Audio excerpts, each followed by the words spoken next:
If you want to delete your Hopper account permanently, follow these simple steps to ensure your account is removed completely. Step 1. Open the Hopper app. Launch the Hopper app on your mobile device. Make sure you are logged into the account you wish to delete. Step 2. Access account settings. Navigate to the account settings by tapping on your profile icon or the menu option, usually found in the top corner of the screen. Step 3. Find the account deletion option. Scroll through the settings menu until you find the option for account management or account deletion. This may be labeled as delete account or close account. Step 4. Confirm deletion. Follow the prompts to confirm that you want to delete your account. You may be asked to enter your password or provide a reason for leaving.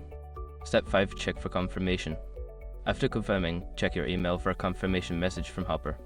This message will verify that your account deletion request has been processed. Once you have completed these steps, your Hopper account will be permanently deleted.